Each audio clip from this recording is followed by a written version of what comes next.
안녕하세요. 오늘도 사연살롱을 찾아주셔서 감사합니다. 저는 올해 33살이 된 돌싱이에요.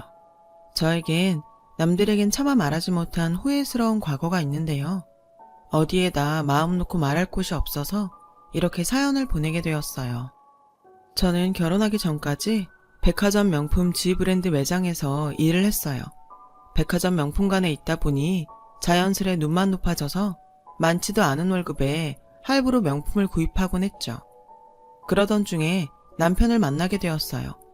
당시 남편은 저희 백화점에서 손 크기로 유명한 고객이었어요.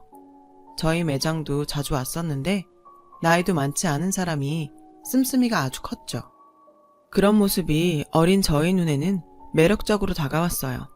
그러던 어느 날 퇴근길에 우연히 차를 끌고 주차장을 나가는 남편과 마주치게 되었죠. 남편은 제게 어디까지 가냐고 묻더니 태워주겠다고 하더군요. 남편의 그런 호의가 싫지 않았던 저는 차에 덥석 올라탔어요. 남편 차가 벤츠였거든요. 차에 대해 잘은 모르지만 딱 봐도 좋은 차 같더라고요. 그때까지만 해도 저는 내가 언제 또 벤츠를 타보겠어 하는 생각이었죠. 촌스럽게 내부를 살피며 감탄하다가 민망하게도 남편과 눈이 마주친 거예요. 쥐구멍에라도 숨고 싶은 심정이었는데 남편은 이런 제 반응이 싫지 않았나 봐요. 어깨에 힘이 꽤 들어가 보이더라고요. 일종의 우월감 같은 걸 느낀 모양이었죠. 원래 비싼 거 좋아하는 사람들은 남들이 부러워하는 시선을 즐기는 그런 심리가 있거든요. 매장에서 그런 손님들을 하도 많이 봐서 단번에 알아챌 수 있었어요. 그때였어요. 이름이 선미씨 맞죠? 남편이 제 이름을 기억하고 있더라고요. 유니폼에 달린 이름표를 보고 기억해 두었던 모양이었어요. 선미씨는 몇 살이에요? 아, 여자한테 나이 묻는 거 실례인가?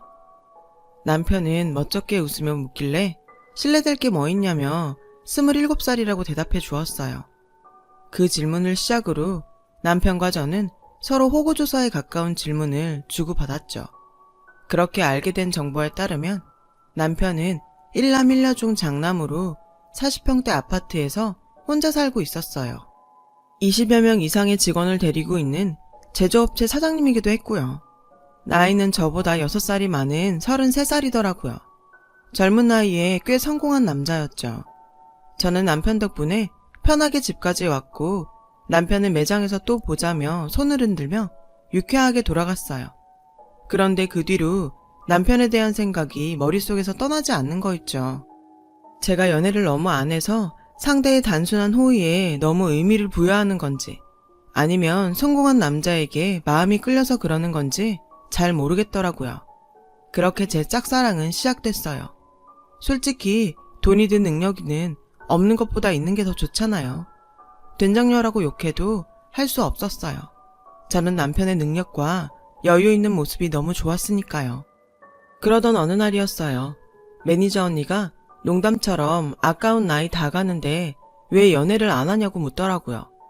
저는 그 말에 웃기만 했는데 언제 왔는지 남편이 옆에서 그 얘기를 듣고 있었어요. 죄 지은 것도 아닌데 전 얼굴이 붉어졌고 얼굴이 홍당무처럼 달아올랐어요. 남편은 매장을 둘러보다 여자 반지갑을 하나 사갔어요. 그 지갑이 훗날 제가 남편에게 받은 첫 선물이 되었죠. 남편이 그러는데 저를 집까지 데려다주기 전부터 이미 저를 마음에 담고 있었다고 하더군요. 그래서 제 이름도 기억하고 있었다고요. 저에 대해 알고 싶은 게 많았다나요? 그러면서 그때 골랐던 지갑을 저에게 어떻게 줘야 하나 엄청 고민을 했다고 수줍게 웃었어요. 그 모습이 제 기억 속에 오래 남아서 저희는 사귀게 되었죠. 백화점 큰손인 남편과 제가 사귄다는 사실이 알려지자 백화점 내에서는 저를 마치 사모님 보는 듯 했어요. 저도 그런 대우가 싫지 않았어요. 불과 몇 달 전까지만 해도 상상도 못할 일이었으니까요. 소위 잘 나가는 남자친구가 생기니 제 일도 제 일상도 많은 것이 달라졌어요. 고급스러운 레스토랑에서 데이트를 했고 난생 처음 고가의 명품 선물도 받았죠. 이쯤 되니 왜 어른들이 여자 팔자가 뒤움박 팔자라고 했는지 조금은 알 것 같더라고요. 이후로 저는 남편과 1년 넘게 달콤한 연애를 이어갔어요. 그리고 저의 28번째 생일을 앞두고 남편은 제게 프로포즈를 했죠. 저로서는 거절할 이유가 없었어요. 너무도 간절히 바랬던 일이니까요.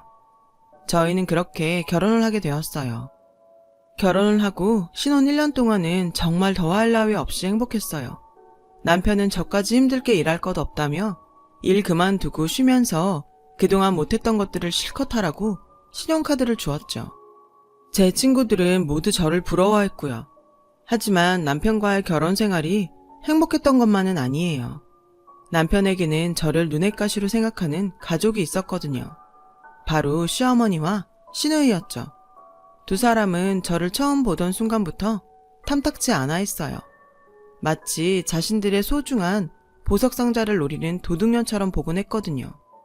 다행히 남편이 저 아니면 안 된다고 강하게 밀어붙이는 바람에 결혼을 할 수 있었지만 이후로도 두 사람의 괴롭힘은 끝나지 않았어요. 남편이 없을 때만 골라 제게 정신적 폭행을 행사했죠. 저는 결혼하기 전까지 엄마와 단 둘이 살았어요. 아빠는 어릴 때 지병으로 돌아가셨고 동생은 제가 고등학교 때 오토바이 사고로 세상을 떠났어요. 남편과 아들을 연달아 잃은 엄마와 저는 서로에게 의지하며 힘들게 생활을 해왔어요. 일찌감치 철이 들었던 저는 엄마가 저 때문에 고생하는 게 싫어서 대학도 포기하고 고등학교를 졸업하자마자 일을 시작했죠. 시어머니와 시누이가 자주 공격하는 지점도 바로 이 부분이었죠. 요즘에도 대학 안 나온 애가 있니? 아무리 집이 가난해도 그렇지 네 엄마는 어떻게 딸 자식을 대학도 안 보냈다니?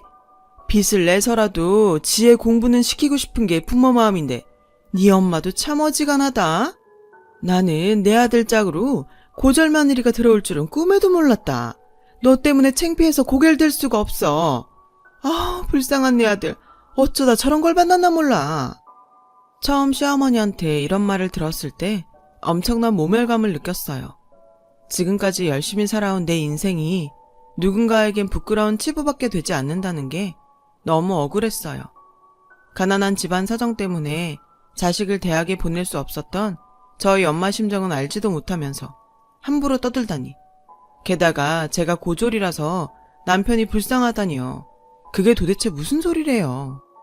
하지만 시어머니의 말도 안 되는 행동은 이게 끝이 아니었어요. 하루는 저를 찾아와 격 떨어지지 않게 지금이라도 사이버 대학 졸업장이라도 하나 따오라고 하더라고요. 기가 막혀서 말도 안 나왔어요. 저도 사람인지라 그런 말까지 듣고 보니 자존감이 바닥을 치게 되었죠. 그 후로 저는 시어머니에 대한 공포증 같은 게 생겼어요. 싫다는 감정을 넘어서 제게 수치심을 유발하는 존재였기에 두려움의 대상이 되어버린 거죠. 남편에게는 차마 말하지 못했지만 되도록 안 보고 살고 싶었어요. 하지만 이런 제 바램과 달리 시어머니와 부딪힐 일은 점점 늘어갔어요. 미혼인 시누이 때문이었어요. 시누이는 제 남편만큼이나 씀씀이가 컸는데요. 나중에 알고 보니 시누이가 쓰고 다니는 카드가 제 남편 신용카드였더라고요. 저는 남편한테 생활비를 타서 썼기 때문에 남편의 수입이나 재산에 대해서는 아는 게 없었거든요. 직업도 없이 씀씀이만 해픈 시누이가 제 남편 신용카드를 쓰고 있다는 사실도 당연히 몰랐고요. 사업하는 오빠가 여동생한테 신용카드 하나 만들어준 게 뭐 그리 예민하게 굴 일이냐고 생각할 수도 있겠지만 그것도 정도의 나름이겠죠. 빤빤히 놀면서 지가 페리스 힐튼이나 되는 것 마냥 카드를 긁어대는데 얄밉기도 하고 겁도 나더라고요. 도저히 그냥 넘어갈 수가 없었어요. 그래서 하루는 남편한테 물어봤어요. 자기야, 아가씨한테 준 카드 말이야. 카드 대금이 얼마 정도 나와? 그러자 남편은 대수롭지 않게 말했어요. 글쎄, 통장에서 알아서 나간 거니까 따로 확인을 안 해봤는데? 그건 왜? 아가씨가 일 안 하는 게 자기가 준 카드 때문인 것 같아서. 돈 걱정 없으니 일도 안 하는 거 아니겠어? 원래 학교 다닐 때부터 뭐 하나 진득하게 못하던 애야. 내가 카드 줘서 그런 게 아니야. 남편은 제 의도를 아는지 모르는지 카드 회수를 할 생각은 없어 보였어요. 저는 속이 타서 그럼 한도라도 조금 줄이자. 나한테 줬던 신용카드도 더 아껴 잘 살자고 그렇게 없앴잖아. 그런데 이건 말도 안 되는 일이지. 한도를 줄이고 일주일 뒤 신우이가 카드 한도 줄인 걸 알고는 집으로 다짜고짜 찾아와 소란을 피우지 뭐예요. 언니가 그런 거지.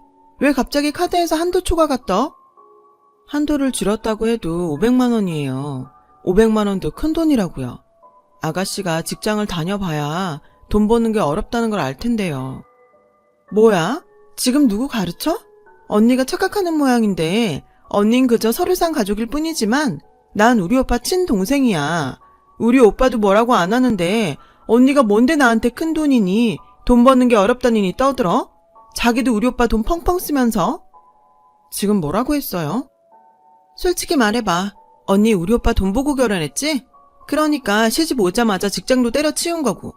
설마 우리 오빠 돈 친정에 빼돌리거나 그러는 건 아니지? 신우이의 말을 듣는데 손이 부들부들 떨렸어요. 뺨이라도 한 대 갈기고 싶은 걸 꾹 참았죠. 신우이는 참고 있는 저를 보며 팔짱까지 끼고 의기양양하게 말하더군요. 아무튼 당장 한 대 원래대로 해놔요. 안 그럼 나도 가만히 있지 않을 테니까. 저는 이참에 신우이 콧대를 꺾어야겠다 생각했어요. 그래서 저도 똑같이 팔짱을 끼고 이렇게 말했죠. 가만 안 있으면 어쩔 건데요. 서류상 가족이요. 아가씨는 결혼을 안 해서 모르겠지만 우리나라에선 서류가 제일 중요해요. 아가씨 오빠한테는 아가씨보다 제가 가까운 가족이라고요. 다시 한번 위아래 모르고 행동하면 그 카드마저도 내가 잘라버릴 테니 조심해요. 신우이는 발악을 하다가 오빠랑 엄마한테 이르겠다며 나가버렸어요. 저도 며느리인지라 시부모님이 뭐라고 하실까 살짝 걱정은 됐지만 제가 한 행동과 말들이 결코 억지가 아니었기에 뭐라고 하셔도 어쩔 수 없다고 생각했어요. 그렇게 걱정한 것도 잠시 의외로 신우이와 시댁은 잠잠했어요. 남편도 아무 말 없었고요. 제가 한번 넌지시 물어볼 수도 있지만 괜히 모르고 있는데 불편한 이야기를 하는 것도 좀 꺼려져서 이 일은 그대로 지나가게 두었어요. 사실 남편이 아무 내색도 하지 않았지만 요즘 들어 안색이 예전 같지 않았거든요. 사업 때문인지 퇴근도 늦어지고 늦은 밤 술에 취해 들어오는 날도 많아져 걱정이 이만저만이 아니었기에 괜한 이야기는 안 하는 게 맞겠다 생각했어요. 저는 남편의 사업이 다시 예전처럼 잘 풀리기를 바라며 씀씀이를 줄여 생활했죠. 그러던 중 저희 친정엄마 생신이 돌아왔어요. 이번 생신은 엄마의 회갑이었죠. 저희 엄마는 아버지와 남동생을 잃고 심한 우울증을 앓으셨고 그러면서도 남겨진 저를 위해 고된 식당 일과 부업 일을 하셔서 저는 항상 그런 엄마에게 안쓰러운 마음이 있었어요. 그래서 저는 회갑 때 아껴두었던 퇴직금 중 1,000만 원을 엄마 선물로 준비했어요. 전에 신우이가 했던 말도 걸리고 남편 사업도 예전 같지 않으니 저희 엄마 생신은 제가 챙겨야겠다고 생각했거든요.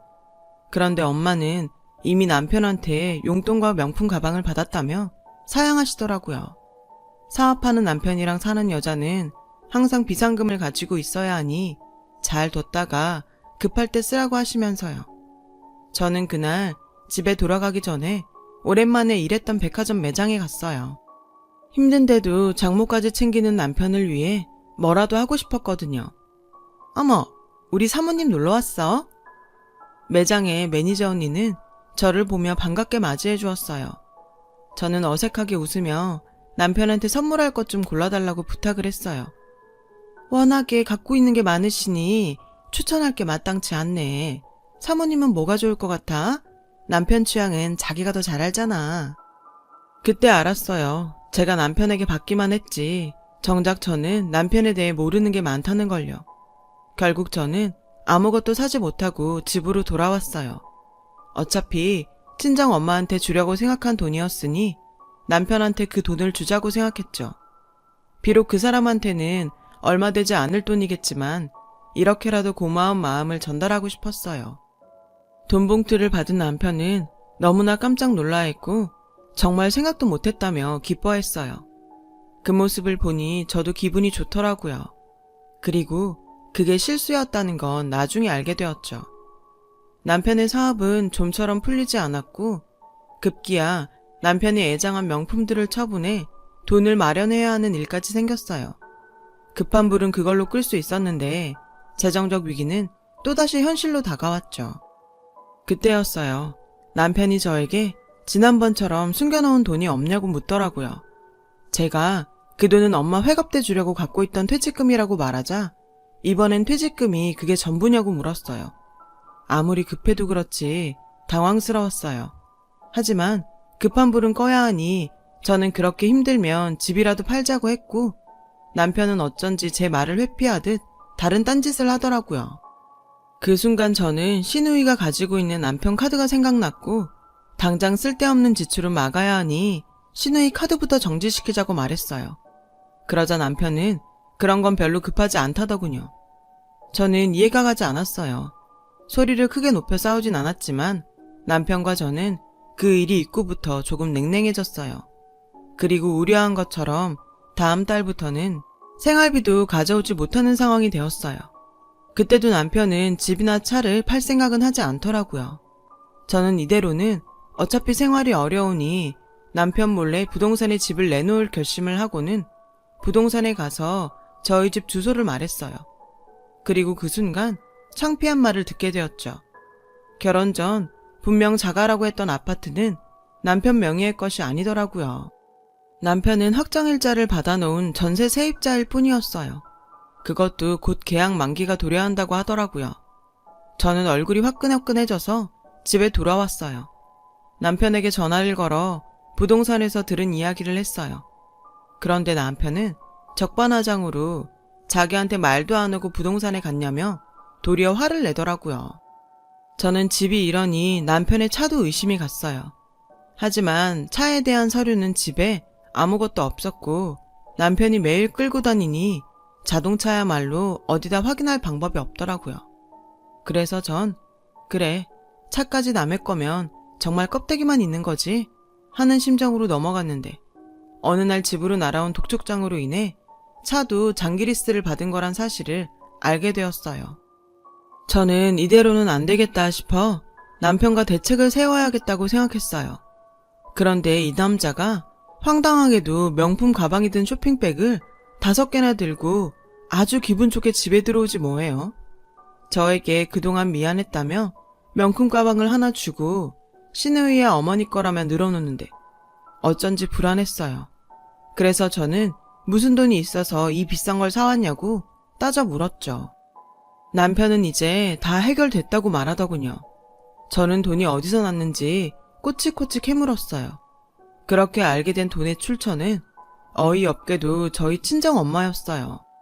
엄마는 동생이 사고로 세상을 떠나고 받은 보험금을 차마 쓰지 못하고 계셨거든요. 저도 그 마음을 알기에 제가 결혼할 때도 엄마 돈은 하나도 필요 없다고 말했는데 이 인간이 그걸 어떻게 알았나 가슴이 먹먹해지더라고요. 당신, 그 돈이 어떤 돈인지 알아? 당신은 얼굴도 모르는 내 동생 목숨값이야. 어떻게 염치 없게 그 돈으로 이딴 가방들을 사와? 당신이 사람이니? 내가 만약에 아가씨 죽어서 나온 보험금으로 이렇게 기분 내고 있으면 당신은 좋아? 저는 악에 받쳐서 남편에게 소리를 질렀어요.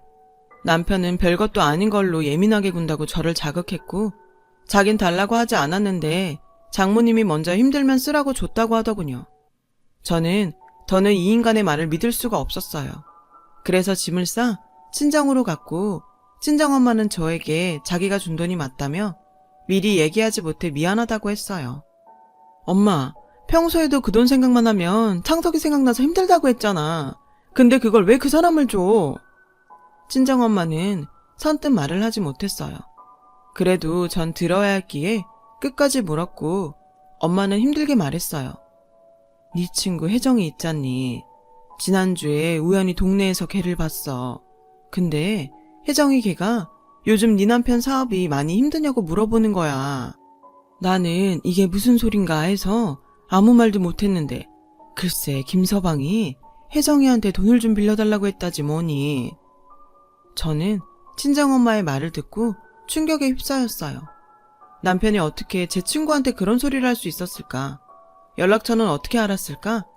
머릿속이 복잡해졌어요. 내 친구한테 그런 얘기를 듣는데 애미인 내가 어떻게 가만히 있니? 김서방도 그래. 내 체면도 있는데 차라리 나한테 얘기를 하지. 그래서 내가 눈 딱 감고 줬다.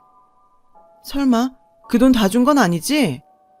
동생 앞으로 나온 돈은 무려 5억이란 큰 돈이었고 저는 그 돈을 다 줬을까봐 겁이 덜컥 났어요.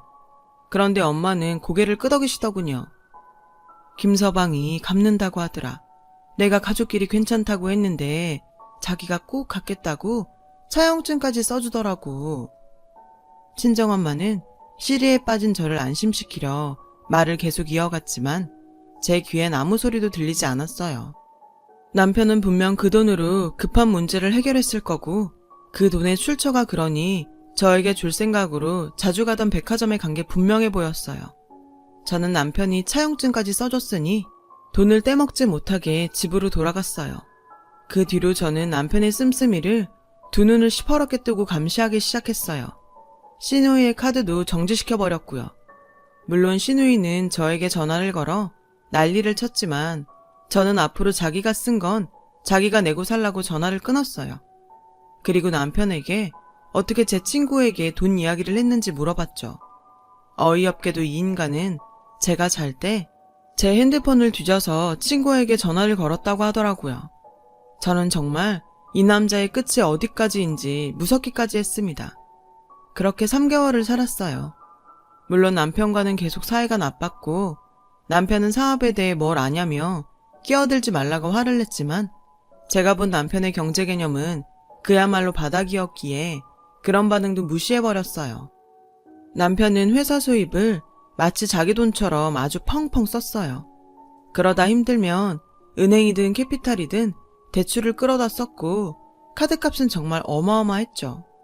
이미 1금융, 2금융, 4금융까지 돌려쓸 수 있는 건 이미 다 썼더라고요.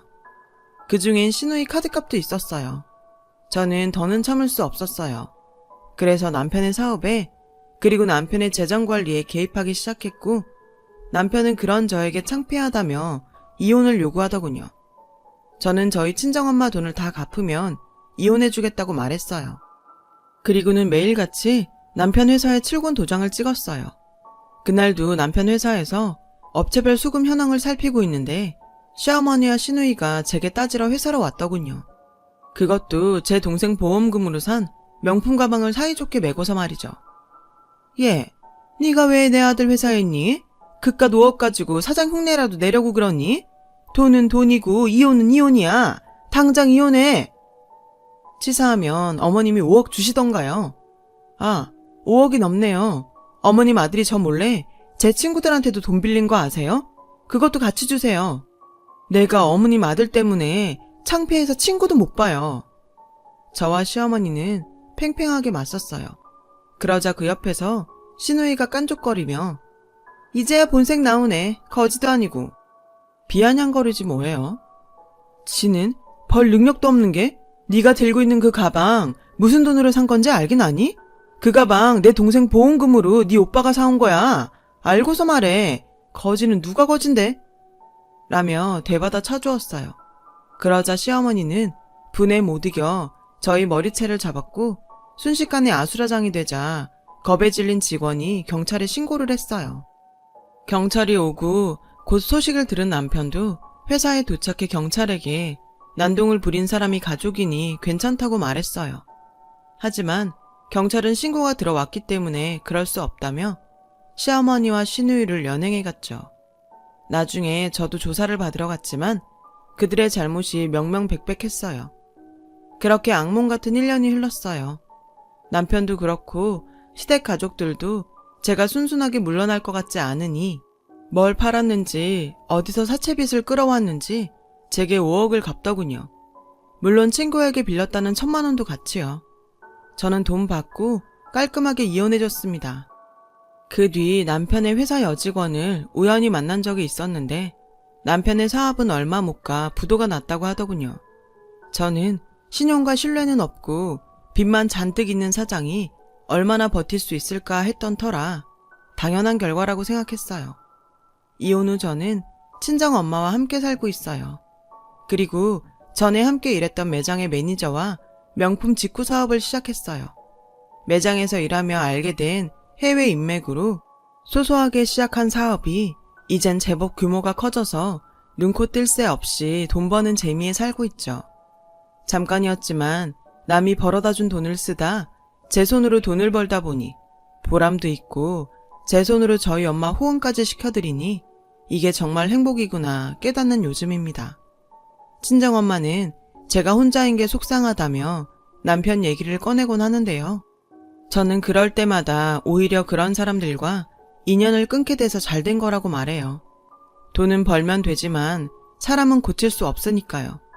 지금 생각해도 그때 제가 제 행복을 남편에게 맡겼던 걸 뼈저리게 후회하고 있어요. 부디 다른 사람들은 저와 같은 후회가 있지 않길 바라며 제 이야기를 마칩니다.